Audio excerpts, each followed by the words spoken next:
ब्रह्मानन्दं परमसुखदं केवलं ज्ञानमूर्तिं द्वन्द्वातीतं गगनसदृशं तत्त्वमस्यादिलक्ष्यम् एकं नित्यं विमलमचलं सर्वधी साक्षिभूतं भावातीतं त्रिगुणरहितं सद्गुरुं तन्नमामि शुकासारिखे पूर्णवैराग्यजाचे वसिष्ठा परिज्ञान योगेश्वराचे कवी वाल्मिका सारिखा मान्य ऐसा नमस्कार माझा सद्गुरु रामदासा जय जय रघुवीर समर्थ श्री समर्थ आनंद योगी श्री गुरु परम पूज्य डॉक्टर काका श्रद्धेय मंदाताई यांच्या श्री चरणांना मनपूर्वक वंदन करते. आचार्य माधुरीताई आणि आपण सर्व श्रोते यांच्या हृदयस्थ भगवंताला वंदन करते आणि आजच्या चिंतनाला सुरुवात करते. माधुरीताईंनी मूर्ख लक्षणं अतिशय विस्तृतपणे आपल्या समोर सांगितलेली आहेत. त्याच्यानंतर जो समास येतो तो उत्तम लक्षणांचा. बघा, दासबोध ग्रंथामध्ये 200 समास आहेत आणि 200 समासांपैकी 40 समास हे लक्षणांचे आहेत. तर मूर्ख लक्षणांचा आपण बघितला, नंतर उत्तम लक्षण, पडथ मूर्ख लक्षण, सद्विद्या, कुविद्या, महंत लक्षण, करंड लक्षण, यत्न लक्षण, निस्पृह लक्षण असे अनेक समास या ग्रंथामध्ये आपल्याला पाहायला मिळतात. पुन्हा पुन्हा समर्थ चांगली आणि वाईट लक्षणं सांगतायत. आता खरं म्हणजे परत परत जेव्हा तेच तेच सांगितलं जातं, तेव्हा पुनरावृत्तीचा दोष होतो. पण हा पुनरावृत्तीचा दोष पत्करून समर्थ सद्गुणांचे आणि दुर्गुणांचं जे चित्र आहे ते मनावरती बिंबवतात. का बरं? कारण दुर्गुण घालवल्याशिवाय आणि सद्गुण अंगी पाणवल्याशिवाय ना व्यवहारात आपलं काही पदरी पडत, ना परमार्थामध्ये. कारण व्यवहार उत्तम झाला तरच परमार्थ उत्तम होऊ शकतो. म्हणून समर्थांचे जवळ-जवळ आपल्याला 40 समास या लक्षणांचे या ग्रंथामध्ये बघायला मिळतात. कारण समर्थ हे असे एक संत आहेत, की त्यांनी अगदी व्यक्तिगत स्तरापासून जो विचार केलेला आहे, बघा व्यक्तिगत, कौटुंबिक, सामाजिक, राजकीय आणि शेवटचा पारमार्थिक स्तर आहे. तो पारमार्थिक स्तर जर गाठायचा असेल, तर एक व्यक्ती जी आहे, ती उत्तम लक्षणांनी जर युक्त झाली, तर ती व्यक्ती ज्या कुटुंबामध्ये राहते, ते कुटुंब सुद्धा अतिशय उत्तम होऊ शकतं. आचार आहे, विचार आहे, ही जी लक्षणं आपल्याला सांगितलेली आहेत समर्थांनी. कुटुंब उत्तम झालं की समाज उत्तम होतो. समाज उत्तम झाला की राजकीय स्तर जो सांगितलाय, म्हणजे विचारांना जी आहे ती उंची आणि दर्जा जो आहे, तो एक प्राप्त होतो. आणि समर्थांनी या समासामध्ये काही महत्त्वाच्या सूचना नकारात्मक भाषेमध्ये सांगितलेल्या आहेत. आता म्हणजे हे करू नका, हे करू नका, हे करू नका, असं आपल्याला समर्थ सांगतात. आणि म्हणून समर्थ हे सद्गुरू आहेत. कारण ते व्यक्ती घडवण्याचं कार्य करतायत आणि ते संतही आहेत. कारण त्यांना हे संपूर्ण राष्ट्र, हा समाज जो आहे, हा काय करायचा आहे तर सुधारायचा आहे. बघा, एक लक्षात घ्या, की पाणी साठवायचं असेल माठामध्ये, तर कच्चा माठ उपयोगाला येत नाही. त्याच्यातनं पाणी गळाल्याशिवाय राहत नाही. मग आता जर पाणी साठवायचं असेल, तर माठ कसा लागतो? पक्का माठ लागतो. कुंभाराने तो घडवल्यानंतर तो भाजावा लागतो भट्टीमध्ये आणि जेव्हा तो भाजला जातो, तेव्हा त्याच्यामध्ये पाणी जर आपण साठवलं, तर ते गळत नाही. त्याच्यातनं झिरपतं ते आणि थंड होतं. अगदी त्याप्रमाणे बघा, एक ते आहे ना गाणं, कुंभारा सारिखा नाही गुरु रे जगात. अगदी त्याप्रमाणे हे सद्गुरू आहेत, समर्थ जे आहेत आपले, ते आपलं व्यावहारिक जीवन सुद्धा अतिशय उत्तम रीतीने घडवतायत. कारण व्यावहारिक जीवन उत्तम झाल्याशिवाय कोणी परमार्थाचा मार्गच नाहीये. धर्म, न्याय, नीतीप्रमाणे हे जीवन असावं आणि अनेक उत्तम लक्षणांनी ते युक्त असावं आणि ती लक्षणं संतांनी सांगितल्याशिवाय आपल्याला ती अंगी बाणवता येत नाहीत. कारण त्या मूर्ख लक्षणांना इतकी सहजता आलेली असते. त्यामुळे संतांनी आपल्याला ती सांगावी, स्पेसिफिक म्हणजे आपल्याला सांगावी लागतात. बघा, समर्थ म्हणतात ना मूर्ख लक्षणांमध्ये, "आपले अवगुण वाटती गुण, या नाव मूर्ख." आपल्याला अवगुण सुद्धा आपले गुणच वाटायला लागतात हो. क्रोध आला तरी त्याचा अभिमान बाळगणारे आहेत. त्यामुळे अवगुण समर्थांनी आपल्याला सांगितले आणि नंतर काय म्हणजे ही मूर्ख लक्षणांचा त्याग करा आणि उत्तम लक्षणं जी आहेत ती काय करा, तर तुम्ही अंगी बाणवून घ्या. आणि म्हणून समर्थांनी आपल्या समोर हा उत्तम लक्षणांचा समाज जो आहे हा ठेवलेला आहे. जर आपण अशी उत्तम लक्षणं वाचली तर असं वाटतं हे काय सगळं तर साधं साधं सांगितलेलं आहे. पण आता आरतीताई म्हणला त्याप्रमाणे की काळ जरी बदलला तर संदर्भ बदलतात, पण फार काही बदलत नाहीत. म्हणजे त्या त्या काळानुरूप त्या गोष्टी बदलतात. पण समर्थांचा काळ जो होता तो काळ आणि आजचा काळ याच्यामध्ये हा काळ जरी बदलला, संदर्भ जरी बदलले तरी विचार तेच राहतात. जर आपण समजून घेतलंय कालानुरूप तर आपल्या लक्षात येतं की अरे समर्थ कसे अगदी सत्य बोलतायत आणि ते संदर्भ लक्षात घेऊन म्हणून या लक्षणांच्या अनुषंगाने आपण तो विचार करणार आहोत. बघा इथे समर्थ जेव्हा म्हणतात की श्रोता व्हावे सावधान, आता सांगतो उत्तम गुण, जेणेकरिता बाणे खुण सर्वज्ञपणाची. की उत्तम गुणांचं मी वर्णन करतोय आणि ते अंगी बाणलं तर शहाणपणा येतो. म्हणून खूप महत्वाचं आहे की अंगी ते बाणवून घ्यायचंय आणि ते प्रयत्नपूर्वक त्याला प्रयत्न करावे लागतात. म्हणून मी आता म्हटलं की हे वाचल्यानंतर लक्षात येईल की अरे हे तर आम्ही सगळेच करतो, पण तरी अगदी स्पेसिफिक आपण सगळं त्याचं आचरण करतो का? असा जर आपण अंतर्मुख होऊन विचार केला, तर लक्षात येईल, की आम्ही ठीक आहे म्हणतो, पण स्पेसिफिक आचरण आपल्याकडनं होत नाही. आणि जेव्हा तसं स्पेसिफिक आचरण संतांनी सांगितल्याप्रमाणे होईल, म्हणजे ते उत्तम लक्षण आपण अंगी बाणवून घेऊ, तेव्हा आपल्या जीवनाला एक उंची आणि दर्जा प्राप्त झाल्याशिवाय राहणार नाही, असा एक आत्मविश्वास आपल्याला संत सातत्याने देत असतात. म्हणून अंगी बाणले तर शहाणपणा येतो, असं समर्थ आपल्याला म्हणत आहेत. पुढे समर्थ म्हणतात, की आता पुढे लक्षणांना सुरुवात झालेली आहे. ते समर्थ म्हणतात, की वाट पुसल्याविना जाऊ नये, फळ ओळखिल्याविना खाऊ नये, पडिली वस्तू घेऊ नये एकाएकी. बघा आता किती साधं आहे, की वाट विचारल्याशिवाय जाऊ नये. पडलेली वस्तू घेऊ नये. आता एक आमच्या ओळखीचे होते. त्यांच्या मुलाचं लग्न जमलं. आता ते दोघं जण, मुलगा आणि जी लग्न जमलेली जी मुलगी होती दोघं जण, ते गेले कुठेतरी फिरायला. आता फिरायला जाताना खरं त्यांनी विचारायला पाहिजे होतं, की ते ठिकाण सेफ आहे का? तिथे म्हणजे कुठे पण काहीही न विचार करता ते फिरायला गेले. कुठेतरी आडबाजूला गेले आणि तिथे चोरांनी त्यांना लुटलं. एक साधी गोष्ट आहे, एक उदाहरण सांगितलं. पण अशा कितीतरी गोष्टी असतात, की आपण कुठली चौकशी करत नाही आणि आपण तिथे जातो. आता खूप आपल्याला माहिती आहे, की मुलं सुद्धा ट्रेकिंगला जातात. काही ठिकाण माहिती नसतं आणि पाय घसरतो आणि काय होतं तर अपघात होतो. आणि म्हणून प्रत्येक गोष्ट जिथे आपण जातो, तिथली चौकशी केल्याशिवाय तिथे जाऊ नये. आणि हे समर्थ अगदी साधा विचार आपल्याला सांगतायत, की वाट पुसल्याविना जाऊ नये, फळ ओळखिल्याविना खाऊ नये. आता फळ ओळखिल्याविना म्हणजे काय? की कुठलं झाड आहे, कसं आहे? आता एक अजून एक प्रसंग सांगते, की सिंहगडवरती जेव्हा काही मुलं गेली होती, पेपरमध्ये न्यूज आली होती, की त्यांनी तिथे असं ठरलं, की मुलं वरती चढून गेल्यानंतर त्यांनी सगळं सामान नेलं होतं आणि त्यांनी तिथे खिचडी करायचं ठरवलं. आणि जेव्हा मुगाच्या डाळीची खिचडी केली, तेव्हा हलवायला काही त्यांच्याकडे त्यांनी चमचा वगैरे नेला नव्हता. एका झाडाची फांदी तोडली आणि त्या फांदीने त्यांनी ते ढवळल्यानंतर ती खिचडी शिजली आणि ती त्यांनी खाल्ली. खाल्ल्यानंतर सगळ्यांचे दात पडले. कारण ती फांदी कुठली होती? त्या ज्या झाडाची होती, त्या फांदीचे गुणधर्म जे आहेत, ते सगळे त्या खिचडीमध्ये उतरले. कारण काही माहिती नाही, कुणाला विचारलं नाही. आता मी खूप छान अमेरिकेत जाऊन आले, तेव्हा एक बघितलं, की तिथे आमच्या ओळखीचे जे होते, त्याला कुठलं मी म्हटलं, की "हे झाड कुठलं आहे हो?" तर लगेच तो त्याचा फोटो काढायचे ते आणि त्या ॲपमध्ये बघायचंय, की हे झाड या पद्धतीचं आहे, ह्या फुलांचं आहे, ते विषारी आहे का चांगलं आहे. मग आता नवीन आपण जर लावून घेतलं संदर्भ, नवीन काळानुरूप, तर आपण म्हणू, की Googleमध्ये बघावं, त्या ॲपमध्ये बघावं आणि काय करावं तर त्या झाडाचा शोध घ्यावा, की हे विषारी आहे का चांगलं आहे. आता फळा-फुलाचं तर कळतच ते, फुलाचं आहे का फळाचं आहे, पण कुठल्या फुलाचं आहे, कुठल्या फळाचं आहे, ते चांगलं आहे का, आपल्याला उपयुक्त आहे का? आता माझे नवीन शोध लागलेले आहेत Google मॅपद्वारे किंवा ॲपच्याद्वारे. जे आपल्याला माहिती मिळते, त्याचा नक्की काय घ्यावा तर आपण फायदा घ्यावा. म्हणून मगाशी म्हटलं, की फक्त संदर्भ बदलतात, बाकी काही बदलत नाही कालानुरूप जे असतं ते.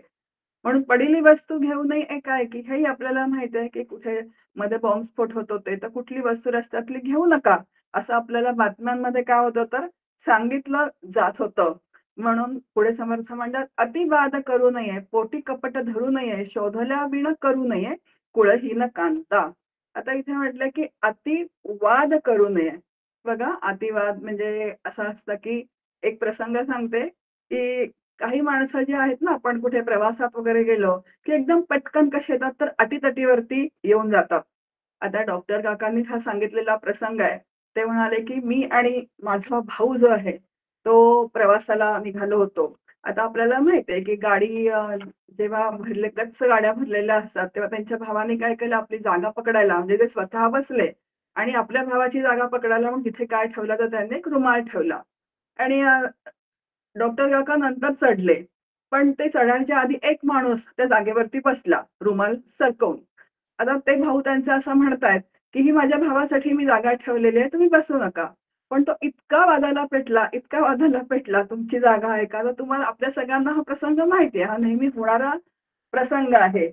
आणि मग ते भाऊ पण एकदम असे काकांचे भाऊ म्हणायला लागले, की "उठ, मी ही जागा पकडली आहे माझ्या भावासाठी." अशा दोघांमध्ये इतका अटीतटीचा प्रसंग सुरू झाला.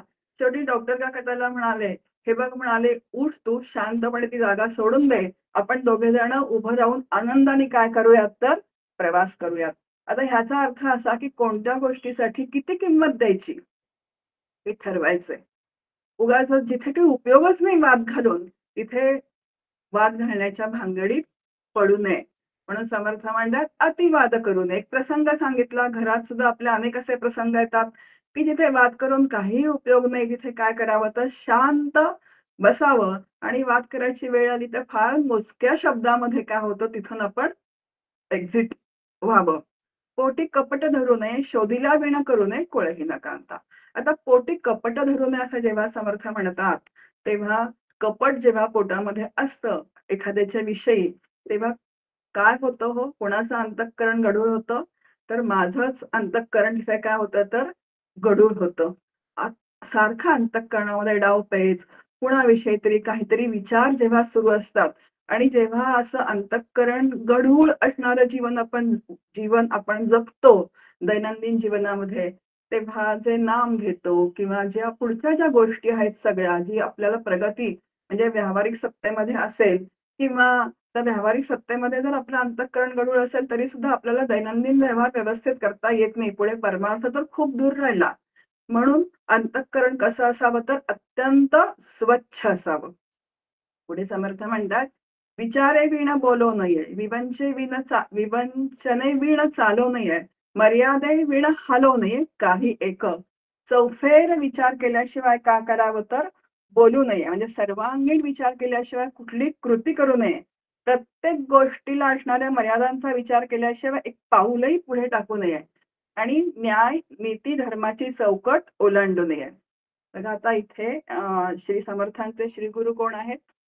तर श्रीराम हे समर्थांचे श्रीगुरु आहेत आणि श्रीराम हे मर्यादा पुरुषोत्तम आहेत. त्यांनी आपल्या संपूर्ण जीवनामध्ये मर्यादा सांभाळलेल्या आहेत आणि म्हणूनच त्यांना मर्यादा पुरुषोत्तम असं म्हणतात. आता धर्म म्हणजे काय? त्याचं पालन कसं करावं? हे समजून घ्यायचं असेल, तर कोणाचं श्रवण करावं, कशाचं श्रवण करावं? तर रामकथेचं श्रवण करावं.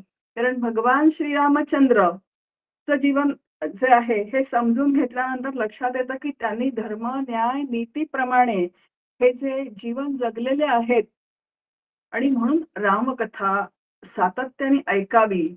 ही कशासाठी? तर रामाच्या चरित्रामध्ये हे जे सगळे धर्म, न्याय, नीतीप्रमाणे जे आलेले प्रसंग आहेत, आता ते ऐकून सोडून देण्यासाठी नाही होतं. तर ते माझ्या जीवनात कसे बाणतील, हा सातत्याने तिथे काय आहे तर विचार आहे. बघा, एक शब्द सुद्धा श्रीरामचंद्र विचार केल्याशिवाय बोलत नाहीयेत. जर आपण रामचरित्र जर अभ्यासलं, तर आपल्या लक्षात येतं. कोणी उपकार केला, तर तो उपकार ते ठेवत नाहीयेत. जेव्हा रामाला राज्याभिषेक झाला, तेव्हा ज्यांनी रामरायांना युद्धामध्ये मदत केली, त्या प्रत्येकाप्रती कृतज्ञता भाव रामरायांचा आहे. प्रत्येकाला ते काही ना काहीतरी काय आहेत, तर ते भेटवस्तू देतायत. आणि म्हणून रामकथा ही जी आहे, ती कशी आहे तर अनुकरणीय आहे. म्हणून समर्थ म्हणतात, की "विचारे विण बोलू नये, विवंचने विण चालू नये." म्हणजे कुठली गोष्ट जी आहे ती विचारांशिवाय करू नका. आपल्याला सुद्धा जे मदत करणारे असतात त्यांच्या प्रती कृतज्ञता भाव ठेवा आणि विचार करून प्रत्येक शब्द बाहेर पडू देत. कारण शब्द हे शस्त्रासारखं आहे. शस्त्र एकदा जर आपण म्हणतो ना, की धनुष्यातून बाण जर बाहेर पडला, तर तो परत येत नाही. अगदी त्याचप्रमाणे जर ह्या मुखातून शब्द जर बाहेर पडला, एखादा अपशब्द बाहेर पडला, तर कितीही तुम्ही सॉरी म्हटलं तरी तो परत मात्र घेता येत नाही.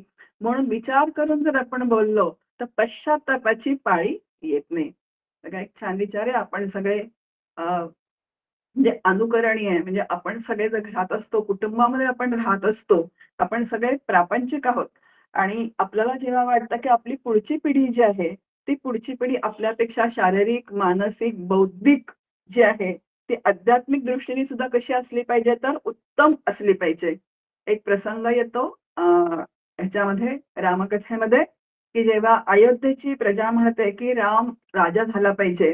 तेव्हा दशरथ महाराजांना अतिशय आनंद होतो आणि दशरथ महाराज असं म्हणत आहेत, की इतके वर्ष मी राजा होतो, पण तुम्ही असं कधी म्हणाला नाहीत, की तुम्हीच अजून काही वर्ष राज्य करा. बघा म्हणजे जेव्हा राम राजा होणार असं ठरतं, तेव्हा प्रजा असं म्हणत नाही, की तुम्ही काही वर्ष राज्य करा.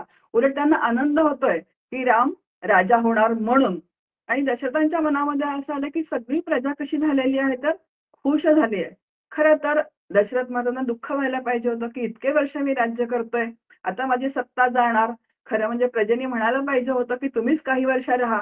पण उलट तर प्रजेला काय होतोय, तर आनंद होतोय, की माझा जो आहे, तो राम काय पुत्र जो आहे, तो काय राजा होणार आहे. म्हणजे माझ्यापेक्षा माझा मुलगा याला महत्त्व देतात. ह्याचा आनंद काय आहे, तर दशरथ महाराजांना आहे. अगदी त्याचप्रमाणे माझ्यापेक्षा माझी मुलं, माझी नातवंड ही चांगली निघाली पाहिजेत, यासाठी आपण घरामध्ये कसं वागतो हो, हा कधी आपण विचार केलाय का? म्हणून मी म्हटलं, की रामकथा ही अनुकरणीय आहे आणि असं अनुकरण जर आपण केलं ना, तर लक्षात येतं, की रामकथेमध्ये जी रामरायांची 64 गुणांनी युक्त असे रामराय आहेत. त्या 64 गुणांमधले काही गुण म्हणून समर्थ म्हणतात, "दास म्हणे रघुनाथाचा गुण घ्यावा." आणि म्हणून आपण पण आपल्या घरामध्ये कसं वागतो, कसं बोलतो, आपल्या जीवनामध्ये धर्म, न्याय, नीतीप्रमाणे आपलं आचरण होतं आहे का? कारण आपलं आचरण बघूनच मुलं घडत असतात. बघा वडीलच किंवा आईच सातत्याने मोबाईल बघत असते आणि मुलांना मात्र काय सांगते, की "अरे किती वेळ मोबाईल खेळतोयस?" मग आता 2-4 वेळा तर मुलगा ऐकून घेतो आणि काय म्हणतो, "आई तू मोबाईल ठेव, मग मोबाईल मी बघण्याचं बंद करेन." म्हणजे शेवटी काय उलटं ऐकून घ्यावं लागतं. अगं की घरामध्ये बसायचं आणि कोणी मित्र आला, की एक मुलाला सांगायचं, की "अरे ते खाली जे आलेत ना, त्यांना सांग बाबा आत्ता कामामध्ये आहेत." आता त्या मुलाला दिसतंय, की बाबा निवांत बसलेत. मग तो म्हणतो, "बाबा मी बोलवतो ना, तुम्ही तर काहीच करत नाही आहात." तेव्हा ते म्हणतात, "नको रे, तो जरा बोर आहे. माणूस आहे, मला आत्ता काही बोलायचं नाहीये." आणि नेमकेच दारामध्ये येतात आणि तो मुलगा दार उघडल्यानंतर म्हणतो, की "का हो तुम्ही बोर का आलेत का?" त्यांना काहीच कळत नाही. म्हणजे आपलं थोडक्यात सांगायचा मुद्दा असा आहे, की मोठ्यांचं जे आचरण असतं, जो विचार असतो, तेच लहान मुलं घेत असतात आणि म्हणून काय बोलावं, काय बोलू नये, हे सगळं सांभाळून बोलावं लागतं. म्हणून समर्थ म्हणतात, "विचारे विण बोलू नये, विवंचने विण चालू नये, मर्यादे विण हालू नये काही एक. प्रीती विण रुसो नये, चोरास ओळखी पुसो नये, रात्री पंथ क्रमू नये एकाएकी." प्रेम असेल तिथेच हट्ट पुरवला जातो. कारण का तर तिथेच हक्कानी काय होते तर मागणी होते. अगदी साधी-साधी लक्षणं सांगितलेली आहेत. आपल्याला ती वाचल्यानंतर सुद्धा लक्षात येतील. पण असं निरूपण केल्यानंतर आणि ऐकल्यानंतर म्हणजे वक्ता आणि श्रोता यांच्यामध्ये इंटरॅक्शन जेव्हा होते, तेव्हा वक्त्याला सुद्धा आणि श्रोत्याला सुद्धा परत-परत काय होतं त्याचं स्मरण होतं आणि स्मरण झाल्यानंतर "अरे, आपण हे करायला पाहिजे, आपण हे करायला पाहिजे." असं जेव्हा मनामध्ये येतं, तेव्हा काही का असेना त्यातल्या काही गोष्टी ज्या आहेत, त्या आपल्या आचरणात आल्याशिवाय राहत नाहीत आणि म्हणून हे चिंतन जे आहे संत ग्रंथांचं, हे परत-परत आपल्याला करावं लागतं. पुढे समर्थ म्हणतात, "जनी आर्जव तोडू नये, पापद्रव्य जोडू नये, पुण्यमार्ग सोडू नये कदाकाळी."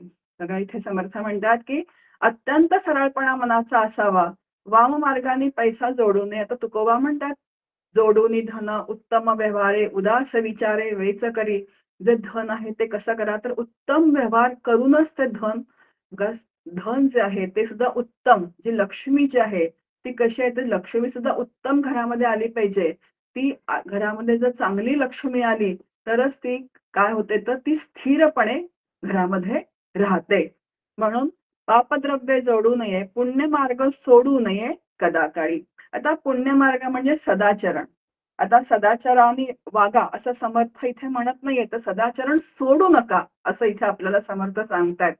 बघा सदाचरण सोडू नका म्हणजे शरीराने आपण दिवसभर जी कर्म करत असतो, जी आपली कर्म सुरू असतात, त्या दिवसभरामध्ये अनेक प्रसंग येतात सदाचार सोडण्याचे. मग आपलं मन त्याच्यामध्ये सूट घेतं, की काय बिघडलं? मी एवढंसं तर खोटं बोलली आहे. काय बिघडलं? मी एवढंसं तर केलेलं आहे. आणि हल्ली चालतं, कलियुग आहे. असं माणूस आपणच आपल्याला काय करतो, तर सवड घेतो आणि सदाचारापासून काय होतं, तर तो दूर जातो. पण तसं दूर जाऊ नका, असं समर्थ आपल्याला इथे सांगतायत. दोन भाऊ होते सख्खे आणि त्यांच्यामध्ये अशी काही वादावादी सुरू होत्या शेतासंबंधीच्या. मोठ्या भावाने कबूल केलं होतं लहान भावाला 15 एक वर्षांपूर्वी, की ही जमीन तुझी आहे. आणि तो व्यवहार तसा कागदोपत्री झाला नव्हता. आणि 15 वर्षांनी जेव्हा कागदोपत्री करण्याची वेळ आली, आता कबूल केलं होतं म्हटल्यानंतर काही कागदोपत्री होणार हे निश्चितच झालं होतं. पण कागदोपत्री करण्याची जेव्हा वेळ आली, तेव्हा त्या भावाच्या मनामध्ये असा विचार आला, की मी बोलून गेलो, पण एवढी मोठी जमीन उगाचच द्यायची का भावाला? मी काय रामराज्यातला राम आहे का? की एकवचनी आहे. काय बिघडलं? आता मला नाही द्यायची आहे. आता हे काय झालं? सदाचार सोडून दिला. एकवचनी, एकबाणी असे रामराय आहेत आणि म्हणून ते उत्तम आहेत. आणि म्हणून एक वचन दिल्यानंतर ते जर पाळलं गेलं आणि ते पाळलं गेलं नाही तर काय? सदाचार तिथे राहत नाही. आणि म्हणून समर्थ म्हणतात, सदाचार सोडू नये. म्हणून सदाचारापासून तुम्ही दूर जाऊ नका. अंतःकरणात रामाचं चिंतन, वाणीने नामघोष आणि देहाने सत्कर्म हे 3 ज्याने केलं, तो माणूस धन्य झाला. तो व्यवहारात तर धन्य होतोच, पण परमार्थामध्ये सुद्धा तो धन्य होतो. आणि असा व्यावहारिक दृष्टीने जेव्हा सदाचार सांभाळला जातो, तेव्हा तो सदाचार सत्तत्वाकडे नेतो. म्हणजे तो परमार्थाकडे आपल्याला नेल्याशिवाय राहत नाही. पुढे समर्थ म्हणतात, निंदा द्वेष करू नये, असत्संग धरू नये, द्रव्यदारा हारू नये बळात्कारे. आता निंदा द्वेष करू नये, असत्संग धरू नये. आता असत्संग धरला म्हणजे नको त्याचा संग धरला, की त्याच्यामध्ये निंदा आली, द्वेष आली, हेवा आला, मत्सर आला, तिरस्कार आला, ह्या सगळ्या गोष्टी येऊन जातात. कारण असत्संगामध्ये ह्या सगळ्या गोष्टी अंतर्भूत आहेत. आता आपण जर व्यवस्थित विचार केला तर आपल्या लक्षात येतं, की आपण ज्याची निंदा करतो ती व्यक्ती समोर असते का हो आपल्या? कारण निंदा ही कधी कुठे केली जाते? नेहमी त्या व्यक्तीच्या माघारी निंदा केली जाते. निंदा करणारी व्यक्ती तिथे नसते. आणि मग तिच्या माघारी जेव्हा निंदा होते, तेव्हा आपण अंतःकरण दूषित कोणाचं होतं? तर ते माझं दूषित होतं. मग एकीकडे निंदा सुरू आहे, द्वेष सुरू आहे आणि आम्ही आम्हाला काय म्हणून घेतो? आम्ही नामधारक आहोत, आम्ही पारमार्थिक आहोत. म्हणजे एकच वाणी, त्या वाणीने निंदा पण सुरू आहे, द्वेष पण सुरू आहे आणि त्याच वाणीने नाम पण सुरू आहे, पारायणं सुरू आहेत ग्रंथाची. आणि दोन्ही व्यवहार असे छान सुरू असतात आणि मग लोकांना वाटतं, की आमचा परमार्थ जिथल्या तिथेच थांबलाय, पुढे जातच नाहीये. याचं कारण जोपर्यंत तुम्ही ती वाणीची शुद्धी होत नाही, तोपर्यंत परमार्थ मार्गाकडचा प्रवास तर म्हणजे आपण जे व्यावहारिक दैनंदिन जीवन जगत असतो, त्याला तर वाणी शुद्ध लागतेच. आता आपणही पारायण वगैरे करत असतो, पण ते पारायणाच्याच पातळीवर राहून जातात. तिथून पुढचा जो मार्ग आहे, तो पुढचा मार्ग मला गवसतच नाही. बघा आमच्या इथे मोरया गोसावींचं मंदिर आहे. त्या मोरया गोसावींच्या मंदिरामध्ये मी रोज दर्शनाला जात होते. एकदा असेच बसले मागच्या पायरीवरती आणि पुढे 2 भगिनी बसल्या होत्या माझ्यासमोर. आता आमच्या इथे मोरया गोसावीच्या इथे पण घाट आहे छान पवनेचा. त्या पवनेच्या घाटाच्या त्या अगदी जवळ त्या बसल्या होत्या खाली पायरीवर आणि मागच्या पायरीवर मी बसले होते. आता दोघींनी दर्शन घेऊन आल्या आणि बसल्या तिथे. आता दोघींच्या गप्पा सुरू होत्या. एक म्हणते माझी सासू अशी, दुसरी म्हणते माझी सासू अशी.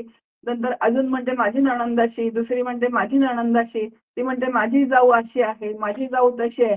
झालं, दिसतायत किती दोघी जणी. आणि गोळा किती केल्या? 15-16 जण तिथे त्यांनी गोळा केले. मग आता हेच जर करायचं होतं तर तिथे मंदिरामध्ये येऊन त्या पवनेच्या घाटावर बसून निंदाच करायची आहे, तर मग तिथे कशाला हो, घरामध्ये पण होऊ शकते की नाही. म्हणजे आणि एवढं करून देवाचं दर्शन झालं, देव देवाच्या जागी आहेच तिथे. तो गणपती ऐकतोय हे भानच नाही. तो चराचरामध्ये ओतप्रोत भरलेला आहे हे तर काही माहितीच नाही. याचा काही थांगपत्ताच नाही. आणि उलट फक्त मोर्याचं नाव एकदा घ्यायचं आणि अंतःकरण मात्र आपलं संपूर्णपणे काय करून घ्यायचं, तर दूषित करून घ्यायचं. म्हणून जेव्हा आपण निंदा, द्वेष कोणाबद्दल बोलणं टाळतो, तेव्हाच भगवंताचं नाव फलद्रूप होण्याची तिथे व्यवस्था आहे. म्हणून असत्संग म्हणजे काय, दोघींचा काय आहे संघ, तर तो असतचाच संघ आहे. दोघी एकमेकींना कशा आहेत, तर तेच जर ती सत्संगतीमध्ये जाऊन बसली तर ती म्हणेल, अगं तू बोलू नकोस, कोणाविषयी निंदा करू नकोस, आपण ग्रंथ वाचू, आपण नाम घेऊ. तो सत्संग आहे. पण इथे असाच संघ धरला. त्यांनी म्हटलं की काय, माझ्या जातीचे मज भेटो कोणी, तसं त्यांनी म्हटलं की तिच्या जातीचं तिला भेटून गेलं तिथे. त्यामुळे निंदा द्वेष भरपूर काय आहे तर तिथे सुरू आहेत. आता अर्जुनाचा सखा मित्र जेव्हा कृष्ण झाला तेव्हा अर्जुन कसा आहे, म्हटलंय तू सुमन आणि शुद्धमती, अनिंदक अनन्यगीती. म्हणजे तू सुमन आणि चांगल्या मताचा आहेस, कुणाचीही तू कधीही निंदा करत नाहीस. आणि म्हणून भगवंतानी ही भगवद्गीता कुणाला सांगितलेली आहे, तर अर्जुनाला सांगितलेली आहे. पुढे समर्थ म्हणतात, निंदा द्वेष करू नये, असत संग धरू नये, द्रव्यदारा हरू नये बळात्कारे. द्रव्यदारा म्हणजे कुणाची पत्नी. आपल्याला वालीची कथा माहिती आहे की शेवटी वालीचा काय झाला, तर तिथे वध झाला. पुढे समर्थ म्हणतात, अतिक्रोध करू नये, जीवलगांस खेदू नये, मन मन मनी वीट मानू नये शिकवणेचा. आता अतिक्रोध करू, आता समर्थांनी सांगून ठेवलं आपल्याला की तुम्ही क्रोध करू नका, जीवलकांची मनं दुखवू नका, नंतर काय करा तर त्यांना यातना देऊ नका. पण आता त्याचा विचार जो आपण करतोय, अतिक्रोध करू नये. बघा, अतिक्रोध करू नये असं समर्थ जेव्हा सांगतात तेव्हा क्रोधाने काय होतं हो? आता क्रोध हा प्रत्येकाचा काय आहे, तर स्थायी भाव असतो. प्रत्येकाला कधी ना कधीतरी काय होतं, तर क्रोध येतोच येतो. क्रोध येत नाही अशी एकही व्यक्ती आपल्याला सापडणार नाही. ते सद्गुरू किंवा संत जे आहेत किंवा जो साधक असतो, तो क्रोध आवडण्याचा सातत्याने प्रयत्न करत असतो. पण प्रत्येकाला क्रोध हा येतोच. आणि जेव्हा क्रोध भरपूर येतो तेव्हा क्रोधाने माणूस कसा होतो, तर जळतो, त्याचं शरीर थरथर कापायला लागतं, त्याला घाम येतो, त्याला आपण काय बोलतो आहे हे काहीही लक्षात येत नाही. तो क्रोधाग्नी ज्याला म्हणतात, त्याचं नावच आहे क्रोधाग्नी. कानशिला तापतात. संपूर्ण शरीरावरचा ताबा सुटतो, म्हणजे स्वतःवरचा ताबा सुटतो आणि त्याला स्वतःलाही त्रास होतो आणि आपल्या अवतीभोवतीच्याही लोकांना काय होतं, तर तो दुःख देऊन जातो.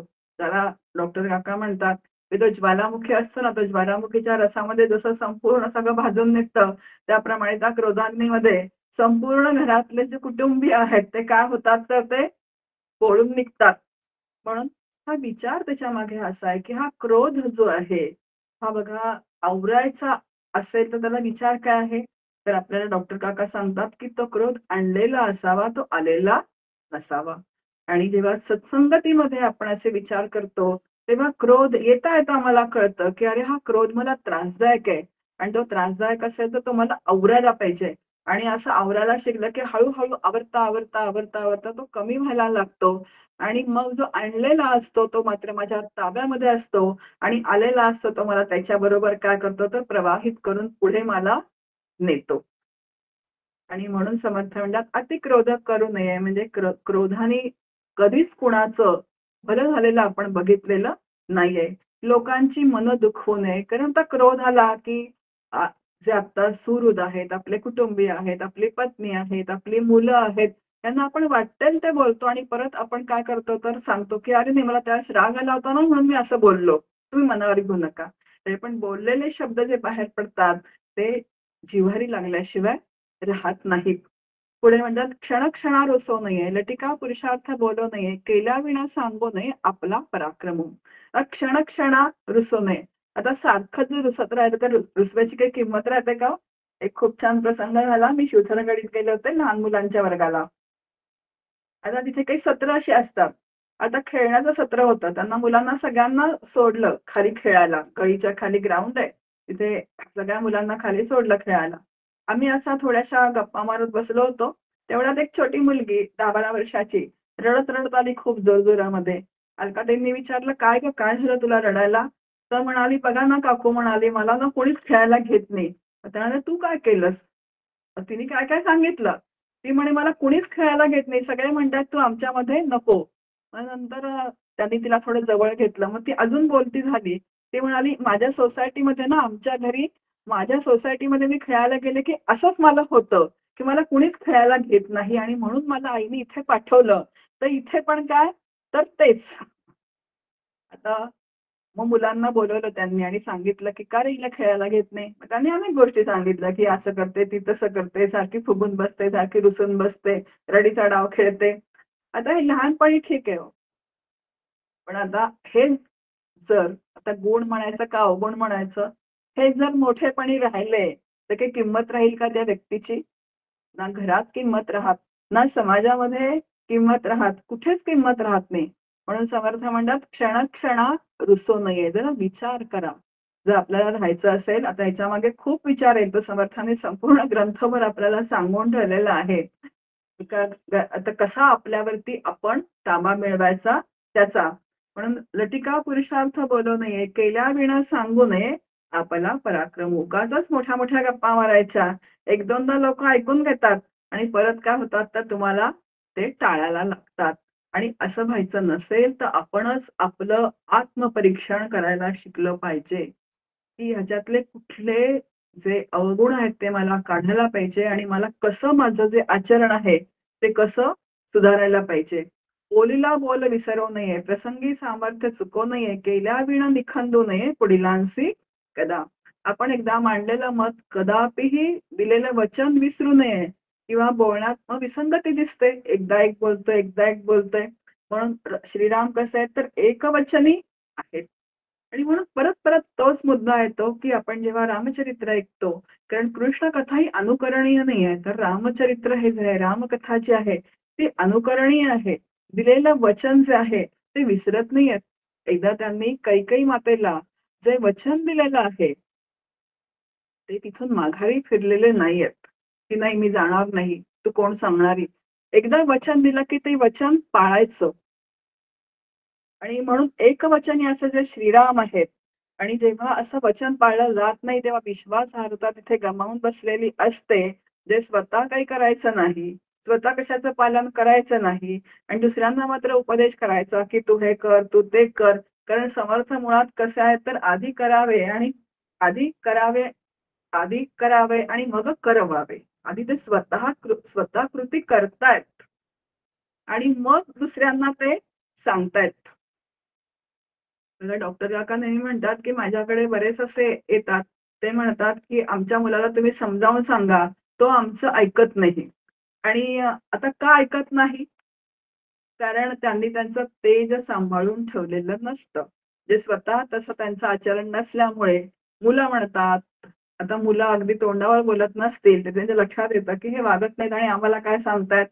आणि मग जेव्हा काकांनी एखादा त्यांना काही सांगितला विचार, की पटकन त्यांना पटून जातो. कारण त्यांचं स्वतःचं आचरण तसं आहे. जे सद्गुरूंचं आणि संतांचं आचरण कसं असतं तर श्रुती स्मृती आहे ना, आपण म्हणतो श्रुती स्मृतींनी युक्त. जे श्रुतीमध्ये सांगितलंय, स्मृती सांगितलंय, त्या मूर्तिमंत मूर्ती म्हणजे सद्गुरू आणि काय असतात तर संत असतात. आणि म्हणून त्यांनी जे सांगितलेले विचार असतात, त्यांनी जे सांभाळलेलं तेज असतं, त्या तेजातून, त्या वाणीतून ते बाहेर पडलेले काय असतात तर ते विचार असतात. म्हणून बोलीला बोल विसरू नये, प्रसंगी सामर्थ्य चुकू नये, केल्याविना निखंदू नये, पुढिलांसी कथा. म्हणजे स्वतः कृतिशील असल्याशिवाय इतरांच्या निष्क्रियतेविषयी बोलू नये, असं इथे आपल्याला समर्थ सांगतात. आळसे सुख मानू नये, चहाडी मनास आणू नये, शोधिल्या विना करू नये कार्य काही. आता आळस तर काय आहे तर समर्थांचा शत्रू आहे. आता डॉक्टर काका म्हणतात, की आळस जो आहे शिवथरगड, चाफळ आणि सज्जनगड ही 3 ठिकाणं जी आहेत, त्या 3 ठिकाणी तो आळस जो आहे, तो फिरकणार सुद्धा नाही. इतकं त्या आळसाचं आणि समर्थांचं काय आहे तर वागणं आहे. पण म्हणजे आळस हा समर्थांना माहितीच नाहीये. पण आळसही सुख मानू नये. कसं होतं आळसात पडून राहिलं, की बरं वाटतं, छान वाटतं. त्याच्यामध्ये सुख वाटतं. कारण त्या सुस्तीमध्ये काय असतं तर एक सुखाचा भास निर्माण होतो. पण सुखाचा भास नकोय मला. आता खरं सुख जर हवं असेल, तर आळस झटकून काय व्हावं लागतं तर कामाला लागावं लागतं. आणि मग शिळोपायच्या गप्पा आळस म्हटलं की शिळोपायच्या गप्पा सुरू होतात. आणि अशा शिळोपायच्या गप्पा म्हटलं की तीच ती जीवन पद्धती, रटाळ जीवन पद्धती सुरू होते. म्हणून आळस झटकून कामाला लागावं म्हणून सर्वांगीण विचार करावा आणि आळस झटकावा आणि कृतिशील व्हावं, असं समर्थ आपल्याला इथे सांगतायत. सुखाअंग देऊ नये, प्रयत्न पुरुषे सांडू नये, कष्ट करिता त्रास होऊ नये निरंतर. सुखासीन होणे आणि प्रयत्न सोडू नये. प्रयत्नांती परमेश्वर असं म्हटलं जातं. आधी कष्ट मग फळं. संतांचा जय जयकारात इतके वर्ष का होतोय? तर त्यावेळेस त्यांच्या जीवनामध्ये त्यांना खूप त्रास झाला. खूप कष्ट सोसायला लागले. पण त्यांनी कधीही सुखाला काय केलं नाही तर अंग दिलं नाही. आणि कधीही कोणाला दोष दिला नाही, की तुम्ही आम्हाला इतका त्रास दिला म्हणून. आणि म्हणून स्वतःसाठी कधीही काही मागितलं नाही. फक्त समाजासाठी आणि आपल्यासाठी सगळं संत वाङ्मय जे आहे, हे केवळ आपल्यासाठी निर्माण करून ठेवलेलं आहे. म्हणजे सर्वसामान्यांसाठी, की एक व्यक्ती म्हणून जन्माला आल्यानंतर त्यांनी चौथा पुरुषार्थ जो आहे, तो मोक्ष पुरुषार्थ साधण्यासाठी त्यांनी आपलं जीवन कसं उत्तम रीतीने घडवावं, ह्या सगळे विचार संत वाङ्मयामध्ये सांगितले आहेत. त्यांचं जीवन तर उत्तम घडलेलं होतं. ते कृतार्थ होऊन गेले. पण तरी ते जे आहे ते इतके झिजले आपल्यासाठी आणि म्हणून एखाद्या ग्रंथाचा तरी परिपूर्ण अभ्यास करावा, असं नेहमी आपले सद्गुरू सांगतात. आणि व्यावहारिक सत्तेमध्ये सुद्धा देह जर झिजवायची म्हणजे झटकून कामं करण्याची सवय लागली, तर परमार्थामध्ये सुद्धा काय करावं लागतं तर पेडणा स्वामींना जेव्हा समर्थांनी म्हणजे अनुग्रहित केलं होतं, पण नंतर विशेष अनुग्रह देऊन त्यांनी स्वतःच्या त्यांना बरोबर आणलं. तेव्हा वेण्णा स्वामी 3:30-4 वाजता ब्राह्ममुहूर्तावरती पहाटे उठून अभ्यास करत होत्या. दिवसभर घरातली कामं करायची. म्हणजे तिथली सगळी आश्रमातली कामं करायची. रात्री 11-11:30 वाजता पाठ टेकायची. आता परमार्थ करायला सुद्धा काय लागतं तर कष्टच करावे लागतात ना. आणि असे कष्ट या सगळ्या संतांनी केलेले आहेत. म्हणून समर्थ म्हणतात, "सुख अंग देऊ नये, प्रयत्न सोडायचे नाहीत."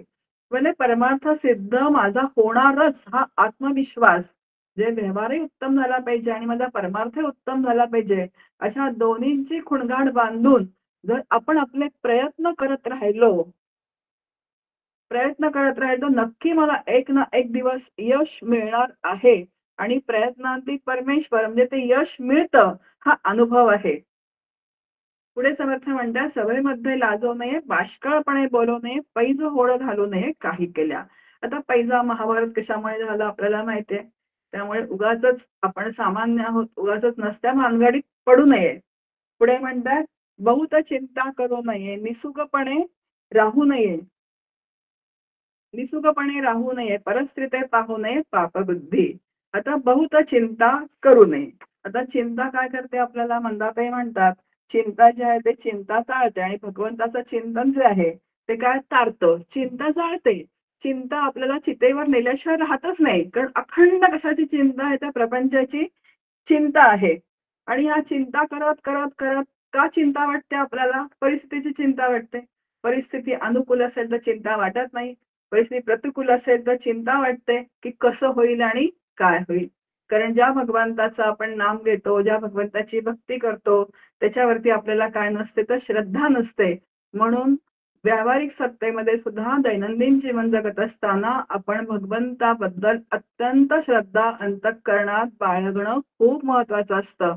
आणि जेव्हा भगवंताबद्दल अंतःकरणात श्रद्धा असते, जेव्हा दैनंदिन कर्म आपण त्याला समर्पित करून करतो आणि माझा प्रपंच हा तुझा आहे, अशी जेव्हा समर्पित भावना अंतःकरणामध्ये असते, तेव्हाच हा पुढचा जो परमार्थ मार्गातला जो प्रवास आहे, तो आपला प्रगतीपथावरती राहतो. बघा आता ज्या परिस्थितीमध्ये आपण चिंता करतो त्या 2 प्रकारच्या असतात. एक टाळता न येणाऱ्या असतात आणि एक टाळता येण्याजोग्या असतात. आता पहिल्या प्रकारची परिस्थिती जी असते, की ती टाळता येतच नाही. कारण ते अनिवार्य प्रारब्ध. ते तुम्हाला काय करायचं आहे तर भोगूनच सोडायचंय. मग जी काळजी वाटते ना, तिची काळजी करूच नाही. ते भगवंतावर सगळं काय करावं तर सोपवून द्यावं. आणि दुसऱ्या प्रकारची जी काळजी आहे ती योग्य प्रयत्न केल्यानंतर आपल्याला काही गोष्टी टाळता येतात. मग योग्य प्रयत्न जे आहेत ते करत राहावं आपलं. म्हणून बहुत चिंता करू नये. चिंता निर्माण झाली तर ती विचारांनी थांबवावी, असा इथे अर्थ आपल्यासमोर दिलेला आहे. त्याच्यामागे विचार करावा. मला चिंता का वाटतेय प्रपंचाची? इकडे मायावादाचा विचार केला तर प्रपंच मिथ्या आहे. मग मिथ्या प्रपंचाची चिंता वाटतेय, तर मिथ्या प्रपंचाची चिंता करून अंतःकरणावरती चिंतेची काजळी चढवून मला भगवंताची भेट होणार नाहीये. मग ही चिंता जी आहे, ही जे मिथ्या आहे, मिथ्या प्रपंचाची चिंता मी का करतेय? असं आपणच आपल्याला एक काय करावं तर विचारांनी अंतःकरणामध्ये धैर्य प्राप्त करून घ्यावं. हळू-हळू म्हणजे नामस्मरणाने ते धैर्य प्राप्त होतं. म्हणून नाम आणि त्याच्याबरोबर विचार असं दोन्ही मार्गावरती जर आपली साधना सुरू राहिली, तर नाम आणि धैर्य प्राप्त होतं. विचारांनी आपणच आपल्याला एक आत्मविश्वास देत राहतो आणि हळू आपण चिंतामुक्त होत राहतो. म्हणून बहुत चिंता करू नये, निसुगपणे राहू नये. असं समर्थ म्हणतात, "परस्त्रीते पाहू नये पापबुद्धी." आळसात आयुष्य घालू नये. परत काही मुद्दे जे आहेत, ते परत काय आलेले आहेत तर तेच परत ते आपल्याला रिपीट म्हणजे झालेले आहेत याच्यामध्ये जे आहेत ते. पुढे म्हटलेलं आहे, "कोणाचा उपकार घेऊ नये, घेतला तरी राखू नये, परपीडा करू नये, विश्वासघात." आता कोणाचा उपकार म्हणजे कर्णाने कोणाचे उपकार घेतले? कौरवांचे उपकार घेतले आणि शेवटपर्यंत त्याला काय राहावं लागलं तर त्याच्याच आज्ञेखाली त्याला सगळ्या गोष्टी कराव्या लागल्या आहेत. आणि व्यवहारामध्ये पण आपण बघतो कोणाचा उपकार घेतला तर अनेक सगळेजण आपण प्रापंचिक आहोत, सगळ्यांना या गोष्टी माहिती आहेत. आणि म्हणून कोणाचा उपकार घेऊ नये असं समर्थ आपल्याला सांगतायत. आणि पुढच्या ज्या काही ओव्या आहेत, त्या ओव्या शरीर स्वच्छ अगदी साध्या-साध्या सूचना ज्या आहेत, त्या समर्थांनी आपल्याला इथे दिलेल्या आहेत, की वाईट सवयी ज्या आहेत त्या कशा टाकाव्या आणि चांगल्या सवयी ज्या आहेत त्या कशा लावून घ्याव्यात. पुढे समर्थ म्हणतात स्वाभिमानी असावं, मन मोठं असावं, श्रीमंत आहे, पैसा भरपूर आहे, पण जर मन मोठं नसेल तर त्याचा काहीही उपयोग होत नाही. पण एखादा गरीब माणूस आहे, पण मनाने मोठा आहे, तर तो घासातला घास काढून काय होतो तर देऊ शकतो. म्हणजे असं म्हणून इथे समर्थांनी अगदी खूप लहान-सहान गोष्टी सांगितल्या आहेत. आणि आपल्याला असं वाटून पण जातं, "हो, मला हे सगळंच तर माहिती आहे, सगळंच तर माहिती आहे." मग परत-परत का समर्थ सांगतायत आपल्याला? का सांगतायत? तर त्यांना हे माहिती आहे, की परत-परत सांगावं लागतं, परत-परत अभ्यास करावा लागतो आणि परत-परत आपण जे आपल्याला विस्मरण जे होतं, त्या विस्मरणातून बाहेर काढण्यासाठी समर्थ आपल्याला परत-परत काय सांगतायत, तर त्याच गोष्टी सांगतायत. "पिनाचे ऋण घेऊ नये." दुर्जनाकडून कर्ज जर घेतलं, तर तो दुर्जन आपल्याला जीव नकोसा करून सोडतो आणि म्हणून हीन जो आहे त्याच्याकडनं अजिबात ऋण घेऊ नये, असं आपल्याला समर्थ सांगतायत. "देखील वस्तू चोरू नये, बहुत कृपण होऊ नये, जीवलगासी करू नये कलह कदा. एक चहाडी चोरी धरू नये, परतवार करू नये, मागे उणे बोलू नये कोणी, कुणाच्याही माघारी बोलू नये." बोलावं तर स्वच्छ आणि स्पष्ट जे आहे, ते काय करावं तर ते तोंडावरती बोलावं, पण माघारी मात्र बोलू नये. तो दोष होऊन जातो, असं आपल्याला इथे समर्थ सांगतायत. पुढे "अल्पधने माजू नये, हरिभक्तीस लाजू नये, मर्यादेविना चालू नये, पवित्र जनी." ते 4 पैसे जास्त मिळाले म्हणून मस्तीला येऊ नये. समर्थ म्हणतात, "संपत्ती दुपारची सावली, वयसा तरी निघून गेली." मग ती दुपारची सावली आहे, ती स्थिर राहत नाही. मग तुमच्याकडे धन आलं म्हणून तुम्ही कशाला जास्त माज करताय? उलट जे धन आले त्याच्यातनं दान करा. दान केल्यानंतर त्याची काय होते तर वृद्धी होते आणि हरिभक्तीचा लाजू नये. मी हरिभक्त आहे, असं समाजाला कळू नये म्हणून गुपचूप उपासना करण्याची काही गरज नाहीये. खूप असे जण असतात, की काही नेमधर्म करतात आणि कोणाला दिसू नये म्हणून पहाटे-पहाटे उठून कुठे जातात, तर प्रदक्षिणा घालायला जातात, दिवे लावायला जातात. काही आवश्यकता नाहीये. कोणी बघितलं तरी ठीक, नाही बघितलं तरी ठीक. लपून-छपून गोष्टी करू नये किंवा दाखवण्यासाठी म्हणून सुद्धा कुठलीही गोष्ट करू नये.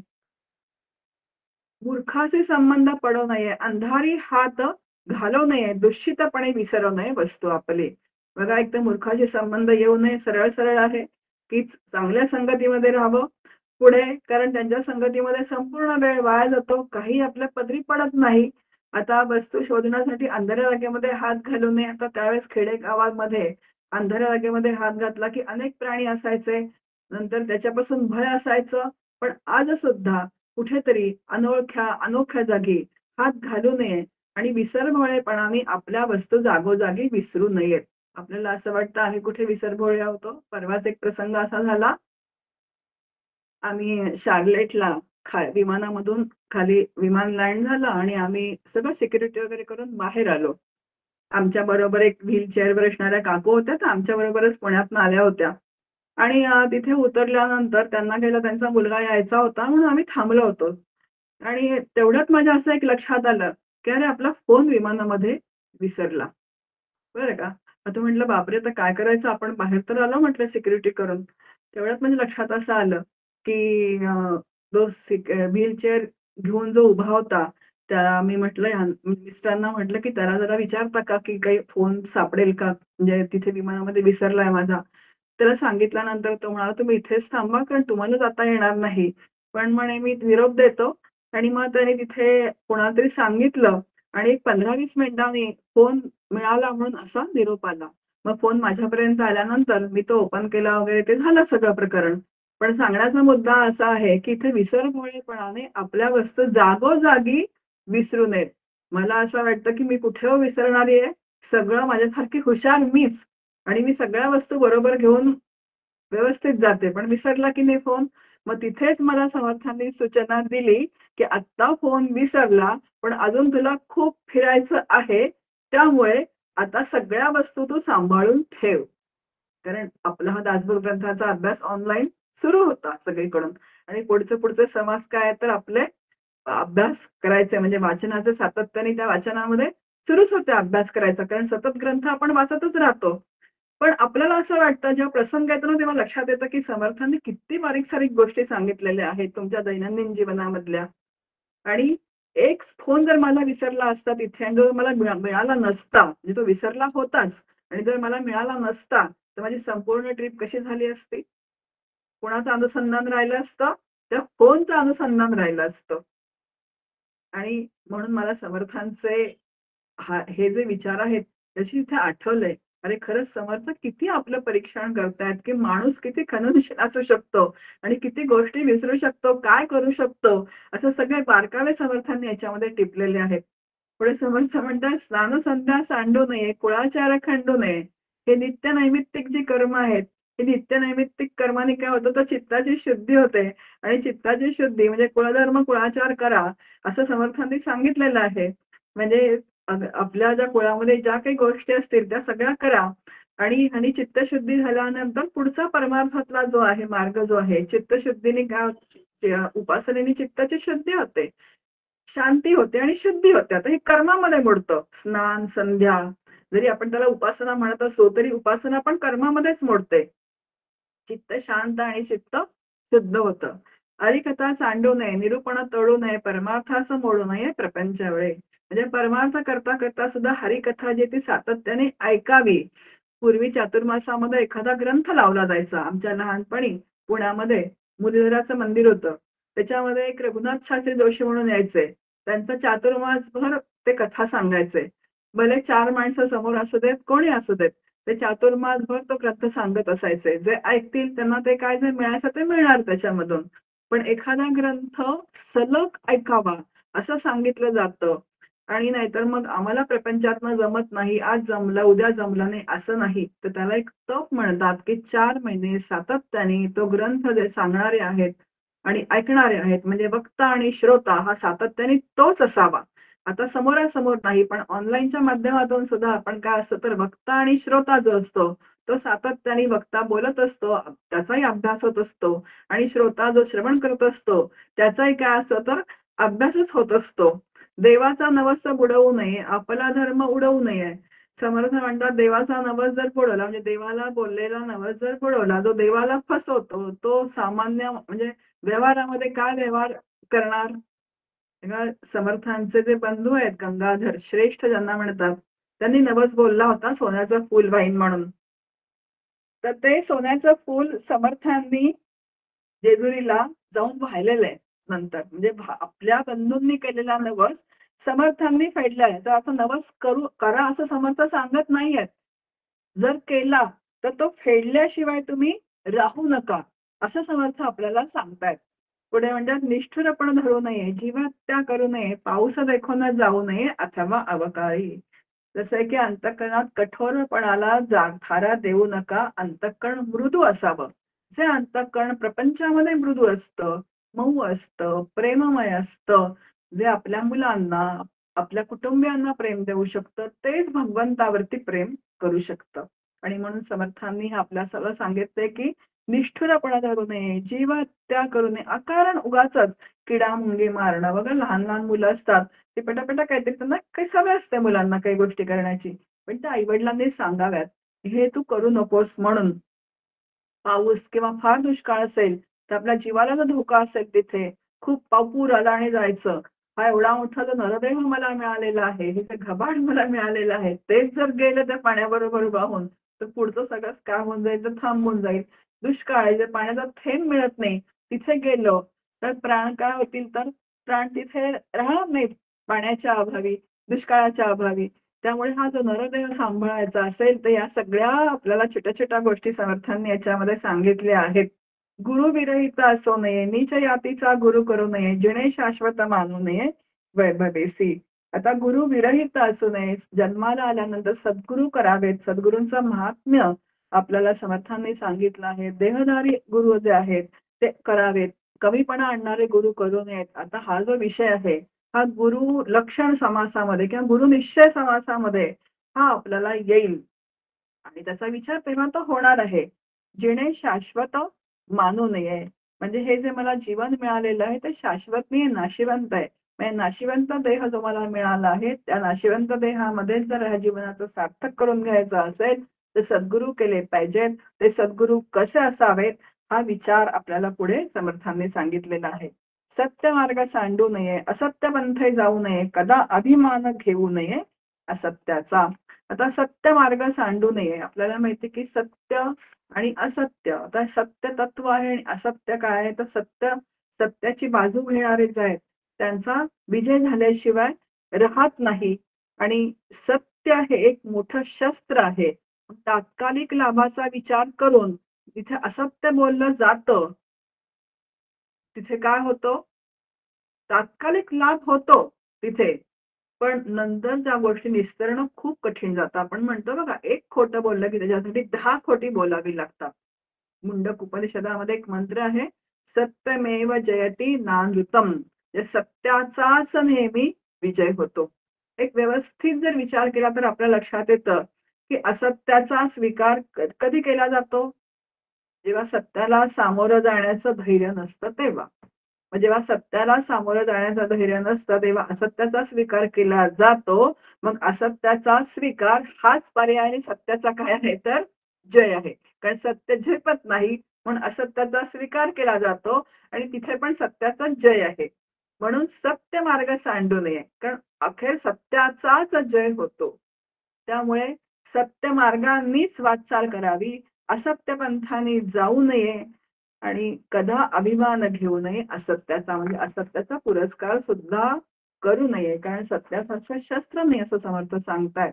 म्हणून अपकीर्ती ते सांडावी, सत्कीर्ती वाढवावी, विवेके दृढ धरावी वाट सत्याची. जे आपल्या बोलण्यातून, वागण्यातून अपकीर्ती होणार नाही. आता संपूर्ण लक्षणं जी सांगितलेली आहेत, ती कशाची सांगितलेली आहेत? सत्कीर्तीची सांगितलेली आहेत. कारण जेवढी आपण उत्तम लक्षणं अंगी बाणवून घेऊ, तेवढी आपली सत्कीर्ती वाढणार आहे. म्हणून समर्थ म्हणतात शेवटी अपकीर्ती सांडावी. जी अवगुण आहेत ते सांडावेत आणि सत्कीर्ती जर वाढवायची असेल, ते उत्तम लक्षणं अंगी बाणवून घ्यावीत आणि विवेके दृढ धरावी. विवेक करा, की माझं हित कशामध्ये आहे आणि दृढतेने ती कास धरा विवेकाची, त्या सत्याची जी आहे ती. विवेके दृढ धरावी वाट सत्याची. जेव्हा आपण लौकिक जीवनात, व्यावहारिक जीवनामध्ये सत्याची वाट दृढ धरतो, तेव्हा त्या सत्तत्वापर्यंत जाण्याचा आपला मार्ग मोकळा होऊन जातो. कारण हे जीवन जयाचे ऐहिक धड नाही तयाचे परत्र पुससी काही असं जेव्हा माऊली म्हणतात तेव्हा ऐहिक धड करायचं असेल तर संतांच्या संगतीमध्ये हे उत्तम लक्षणं जी आहेत ते प्रयत्नपूर्वक अंगी बाणवून आपलं पारमार्थिक जीवन अतिशय उत्तम करून घ्यावं आणि यासाठीच आपल्याला समर्थांनी ही एवढी लक्षणं म्हणजे एवढे लक्षणांचं तर ही लक्षणं उत्तम लक्षणांचा समास आहे आणि खूप लक्षणांचे समास या ग्रंथामध्ये सांगितलेले आहेत ते याचसाठी सांगितलेले आहेत आणि ते म्हणतात उत्तम गुण प्रयत्नपूर्वक जर कमावले नाहीत तर माणूस अवलक्षणी बनवून त्याची फजिती होते आणि ती फजिती कशी होते ही पुढच्या लक्षणांमध्ये समासामध्ये आपल्या समोर सांगितलेली आहे. आता पुढचा समास तो एकच विद्या लक्षणांचा आहे. त्याचा आपण थोडा आढावा घेणार आहोत पुढच्या वेळेस आणि मग जे मुख्य 3 गुणांचे समास आहेत, त्याच्यावरती भर देणार आहोत. कारण परत जसं मी आता म्हटलं तसं रिपिटेशन आहे आणि थोडा मग काय म्हणू आपण तोच-तोच परत तोच-तोचपणा येण्याची शक्यता असते आणि मग कुविद्या लक्षणांमधली काही लक्षणं महत्त्वाची बघून आपण त्रिगुणांच्या समासांचा पुढच्या सत्रामध्ये विचार करणार आहोत. आज आपण इथेच थांबूया. माझ्या वाणीला मी विराम देते. जय जय रघुवीर समर्थ.